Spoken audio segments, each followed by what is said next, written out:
কলকাতায় তরুণী চিকিৎসকের ধর্ষণ ও হত্যার ঘটনায় উত্তপ্ত পুরো ভারত। ধর্ষণ ও হত্যার শিকার নারী চিকিৎসকের বিচারের দাবিতে শুক্রবারও দেশ জুড়ে পালিত হয়েছে বিক্ষোভ ও ধর্মঘট। এ সময় কয়েকশো বিক্ষোভকারীকে আটক করে পশ্চিমবঙ্গ পুলিশ। এমন পরিস্থিতিতে শনিবারও ভারত জুড়ে ধর্মঘটের ডাক দিয়েছে দেশটির চিকিৎসকদের সংগঠন দ্য ইন্ডিয়ান মেডিকেল অ্যাসোসিয়েশন। শনিবার সকাল থেকে ভারত জুড়ে ২৪ ঘন্টার কর্মবিরতি পালন করবেন আইএমএর চিকিৎসকরা। এ সময় জরুরি বিভাগ ছাড়া বন্ধ থাকবে সব ধরনের চিকিৎসা সেবা। পশ্চিমবঙ্গের রাজ্য সরকার পরিচালিত আর.জি. করের ঘটনার প্রতিবাদে গত সোমবার ভারতের বিভিন্ন রাজ্যের সরকারি হাসপাতালগুলো অনির্দিষ্টকালের জন্য কিছু সেবা স্থগিত রাখে। নানা মাত্রায় ধর্মঘট পালন করছে অনেক সরকারি ও বেসরকারি মেডিকেল সংগঠন। বুধবার দিবাগত মধ্যরাতে কলকাতার পাশাপাশি ভারতের বিভিন্ন স্থানে হাজার হাজার মানুষ রাস্তায় নেমে আসে। মোমবাতি জেলে স্লোগানে চিকিৎসক ধর্ষণ ও হত্যার প্রতিবাদ জানান তারা। নারীদের বিরুদ্ধে সহিংসতা বন্ধে আরও কঠোর ব্যবস্থা নেওয়ার দাবি জানানো হয়।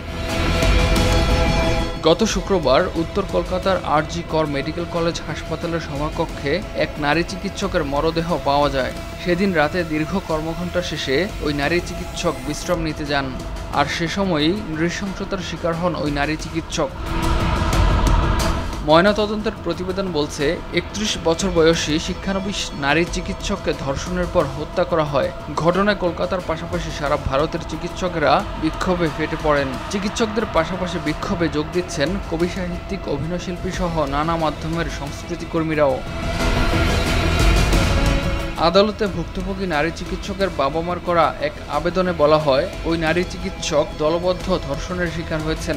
ঘটনায় আর.জি. কর হাসপাতালের এক পুলিশ সদস্যকে আটক করা হয়েছে। ভারতে নারীদের বিরুদ্ধে সহিংসতা একটি বড় সমস্যা। ২০২২ সালের এক প্রতিবেদনে উল্লেখ করা হয়, দেশটিতে দৈনিক গড়ে প্রায় ৯০টি ধর্ষণের ঘটনা ঘটে। কলকাতায় নারী চিকিৎসকের ধর্ষণ খুনের ঘটনা ২০১২ সালে হওয়া দিল্লির ভয়ঙ্কর দলবদ্ধ ধর্ষণের কথা স্মরণ করিয়ে দিচ্ছে। সে সময় একটি গাড়িতে ২৩ বছর বয়সী এক শিক্ষার্থীকে দলবদ্ধ ধর্ষণের পর হত্যা করা হয়েছিল।